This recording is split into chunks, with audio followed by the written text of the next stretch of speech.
Close everything else. Turn off the distractions. Because what I am about to reveal to you is not casual content you can listen to while doing something else. This requires your complete attention, your total presence, because I discovered something about you that left me speechless. Something that explains why you have been attacked so intensely, why certain people have betrayed you for no apparent reason, why life has been so inexplicably difficult for you compared to others, and why, despite all of that, something inside you absolutely refuses to give up. You carry something, a gift, but not just any gift. A gift so rare, so powerful, so absolutely unique that it has a value I cannot even express in human terms. We are talking about trillions, not millions, not billions, trillions. And here is what left me frozen while preparing this message. The devil knows.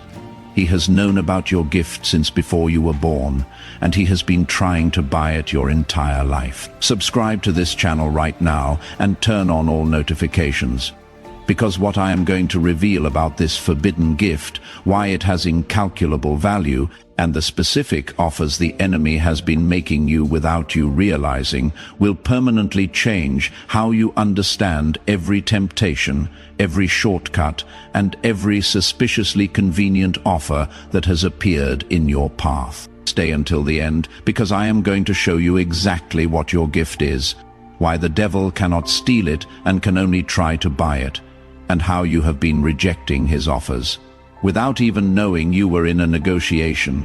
Write 777 in the comments. If you felt that something inside you is worth more than what the world has offered you so far, let me take you to a place that few understand. There is a spiritual economy that operates parallel to the physical economy. In this economy, gifts of the soul have assigned values, not arbitrary values. Values based on rarity, on potential impact, on capacity for transformation. Most people never think about this. They live their lives without realizing they carry internal treasures that surpass any material wealth. But spiritual entities know this perfectly, especially those that operate in darkness. They can see what humans cannot see. They can perceive the value of a soul. They can measure the potential of a gift, and when they detect something extraordinarily valuable, they activate specific protocols to acquire it. You activated one of those protocols, not recently, since you arrived in this world. Because what you carry inside you is something the kingdom of darkness has been desperately seeking, not to destroy it. That would be easy to understand. To buy it, to acquire it, to have you voluntarily surrender it in exchange for something that seems valuable but isn't. This is important for you to understand. The enemy of your soul operates under rules he cannot violate. One of those rules is free will. He cannot take what is yours without your consent. He cannot steal your gift. He cannot snatch it from you by force. He can only do one thing: offer you something in exchange. Convince you to surrender it voluntarily. Make the exchange seem favorable to you when in reality you are losing infinitely more than you gain. This has been happening in your life more than you imagine. Every time you have been offered a shortcut that compromised your integrity, it was a purchase offer. Every time an opportunity appeared that required you to betray your values, it was a purchase offer. Every time the easy path presented itself, just when the right path became difficult, it was a purchase offer. The devil has been negotiating with you, and you, without knowing it, have been rejecting his offers, one after another, year after year, and that has him absolutely frustrated, because your gift remains intact. It remains in your possession. It keeps growing in value, while he still cannot acquire it. Now let me explain exactly what this gift is that you carry. It is not something you learned. It is not a skill you developed. It is something that came integrated into your soul from the moment of your creation. Your forbidden gift is the ability to remain pure in corrupt environments. Let me explain why this is worth trillions. In the spiritual world, purity is the most valuable currency that exists. I am not talking about perfection. I am not talking about never making mistakes. I am talking about something much deeper. I am talking about that part of you that, no matter what you have been through, no matter the mistakes you have made, no matter the falls you have had, remains fundamentally intact. That part that refuses to become completely corrupted. That part that, after every stumble, seeks to rise. That part that feels discomfort when in dark environments because it simply doesn't belong there. This is extraordinarily rare. Most people, when repeatedly exposed to darkness, eventually adapt to it. They become part of it. They stop feeling the discomfort. They normalize what should be unacceptable, but not you. You have been exposed to things that should have corrupted you. You have passed through environments that should have transformed you into something dark. You have faced temptations that should have eroded your essence, and something inside you simply refused. This is your forbidden gift. It is forbidden because the world system doesn't want it to exist. Darkness needs everyone to eventually become corrupted. It needs purity to be gradually eliminated. It needs every soul to eventually give in and join the low frequency. But you are an anomaly. An error in the corruption matrix, someone who should have fallen long ago but remains inexplicably standing. This has incalculable value because every person who maintains their purity in a corrupt world becomes a point of light that illuminates others, becomes living evidence that it is possible not to give in, becomes embodied hope for those who thought corruption was inevitable. Your simple existence, your simple persistence in remaining who you really are, has the power to transform realities, to awaken others, to remind them that they too can resist. This is what is worth trillions, not because of what you can do, because of what you are, because of what you represent, because of the possibility you demonstrate with every day you refuse to become what the world wants you to be. Now let me show you the specific offers the enemy has been making you, because when you understand his tactics, you can recognize them more easily in the future. The first offer is called the immediate relief offer. This offer appears when you are at your lowest point, when the pain is intense, when the pressure is unbearable, when you feel you cannot take another day.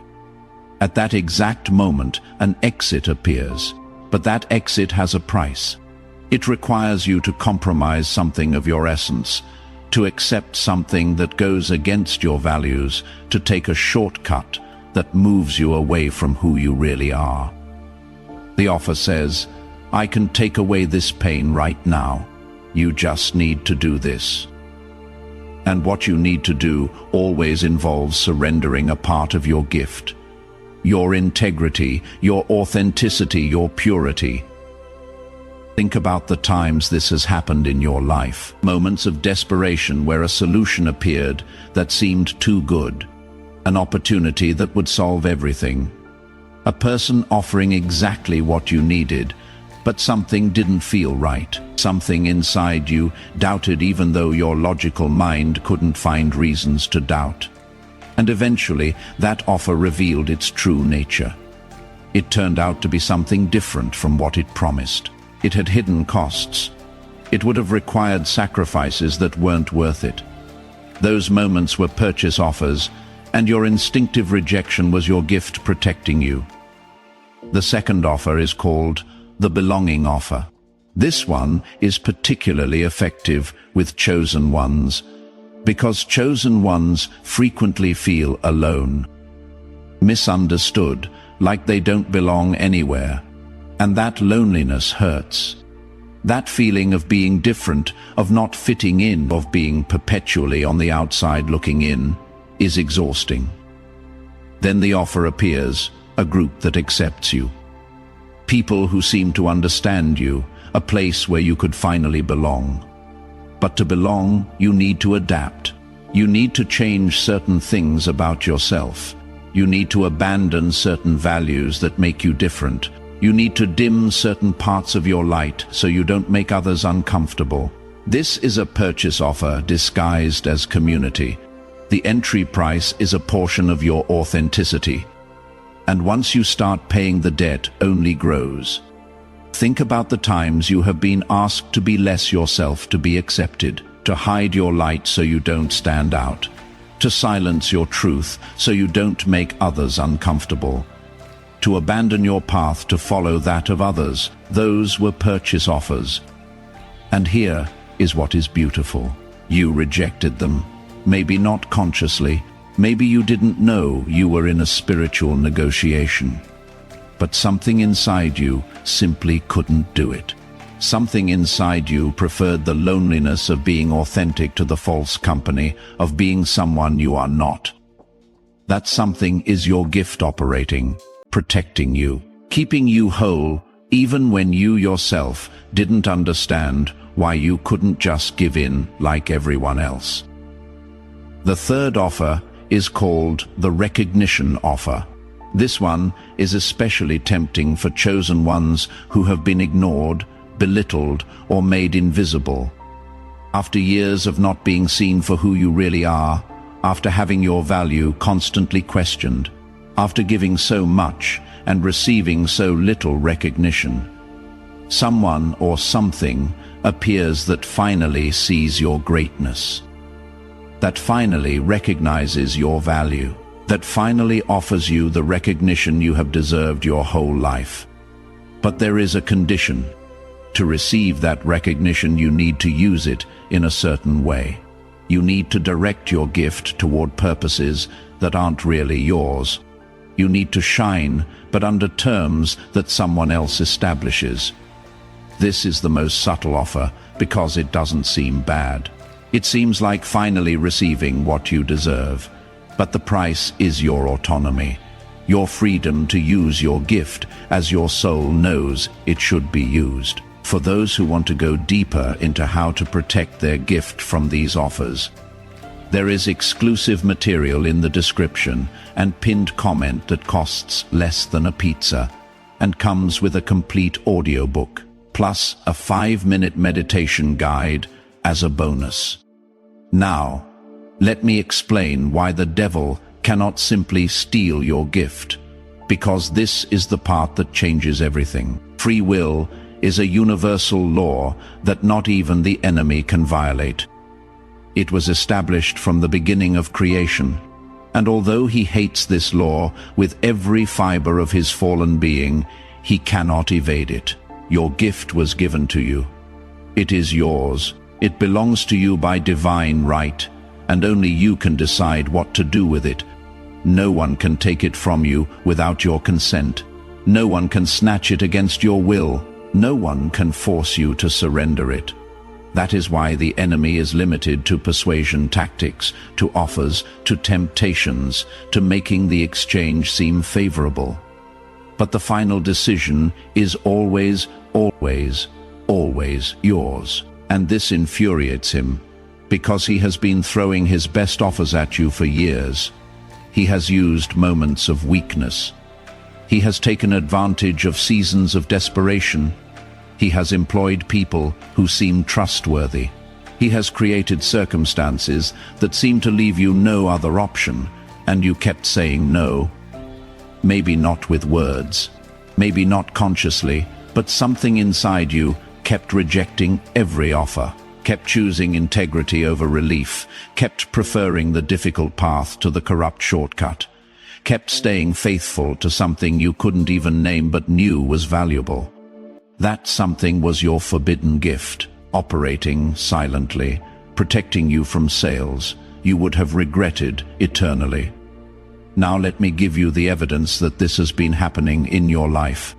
First evidence: you have experienced suspiciously timely offers. Think about moments in your life where just when you were most desperate, a solution appeared that seemed too good, an opportunity that would solve everything. A person offering exactly what you needed, but something didn't feel right. Something inside you doubted, even though your logical mind couldn't find reasons to doubt, and eventually that offer revealed its true nature. It turned out to be something different from what it promised. It had hidden costs. It would have required sacrifices that weren't worth it. Those moments were purchase offers, and your instinctive rejection was your gift protecting you. Second evidence: the wrong people have been attracted to you. Not attracted in the good sense. Attracted in the sense of wanting something from you, of wanting to extract something. Of wanting to associate with you not for who you are, but for what you carry. You have noticed that certain people seem to want to be near you for no apparent reason. They seek you out. They flatter you. They try to earn your trust. And eventually they reveal intentions that aren't pure. This happens because your gift emits a frequency, and that frequency attracts both those who want to learn from you and those who want to take advantage of you. The enemy sends people to make his purchase offers, to convince you to give up what he cannot take, and you have had to learn to discern between genuine admiration and disguised manipulation. Third evidence: you have felt inexplicable protection in critical moments. Situations where logically you should have made the wrong decision, where all the pressure pushed you toward the wrong path, where you had no strength of your own to resist. But something intervened, something stopped you, something changed the circumstances just in time. Something gave you clarity at the exact moment you needed it. This protection is not coincidence. It's response to value of what you carry, because heaven actively protects those who carry high-value gifts. Not so the gift is preserved unused, but so the right moment for its complete manifestation arrives. Fourth evidence: you have experienced scarcity in areas where others have abundance. This may seem like a contradiction. If you carry something so valuable, why have you had so many lacks? But here is the spiritual truth. Scarcity has been protection, because premature abundance would have been used as another purchase offer. If you had received everything you wanted before you were ready, you would have been more vulnerable to offers that seemed to complete what you lacked. Scarcity kept you hungry for the right things. It prevented you from settling for cheap substitutes.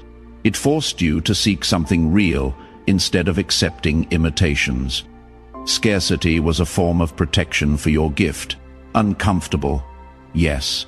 Painful, absolutely. But effective in keeping you out of reach of offers that would have cost much more than they were worth. Fifth evidence: you feel something big is about to manifest. There is an anticipation inside you that you cannot fully explain. A sensation that everything you have been through has been building towards something, that the rejections of the enemy's offers weren't in vain, that your preserved gift is about to find its purpose. This sensation is spiritual perception. Your soul knows what your mind cannot yet fully comprehend. Something is changing. Something is aligning. Something is preparing to manifest.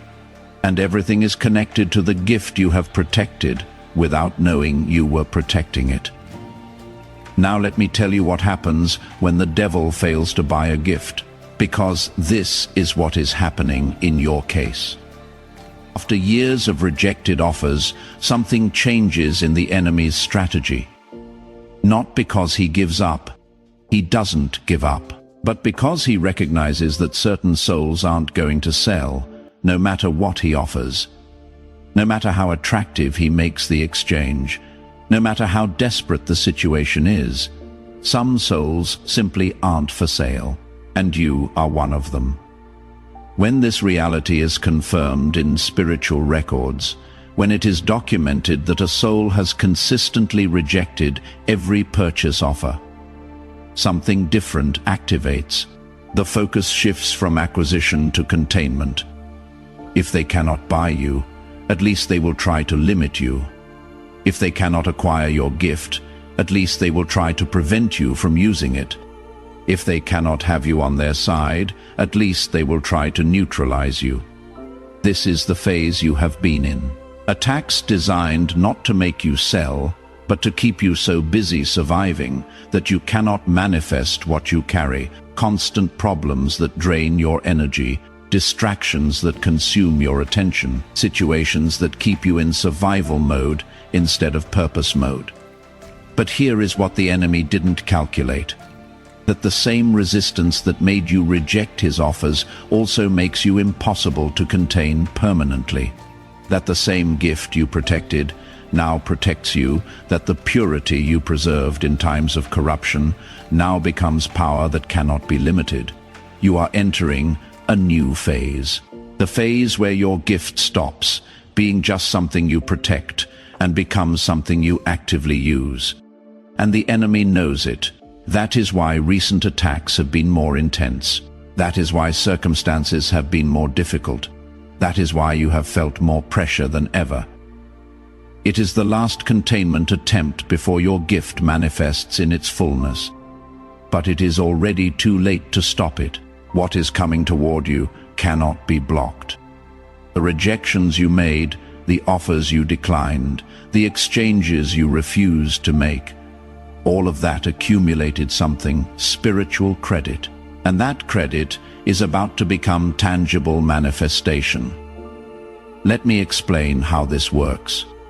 In the spiritual economy, every time you reject a corrupt offer, something is deposited in your account. It is not money. It is something more valuable. It is authority.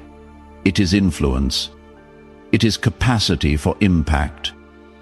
Every no you said to the enemy was a yes you said to purpose. Every rejected offer was an investment in your future. Every resisted temptation was a brick in the building of your destiny. And now that building is almost complete.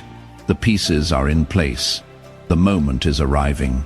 What you have protected for so long is about to be revealed to the world, and it will be bigger than you imagine. Because the value of a gift doesn't decrease when it is preserved. It increases. It accumulates interest. It gains potency. Your gift today is worth infinitely more than it was worth when you started protecting it. Because every test you passed added a layer of depth. Every temptation you resisted added a layer of power. Every offer you rejected added a layer of authority. What you are going to manifest is not just the original gift. It is the original gift plus everything you have invested in it through years of protection. Now, let me give you the final instruction. What you need to do with this revelation. First, you need to recognize what you have been doing. You haven't just been surviving, you have been protecting something invaluable. Every day you didn't give in was a victory. Every moment you maintained your integrity was a triumph. Every instant you chose the difficult path over the corrupt shortcut was an investment in your destiny. Stop seeing your story as a series of meaningless struggles. Start seeing it as the successful protection of a treasure worth trillions.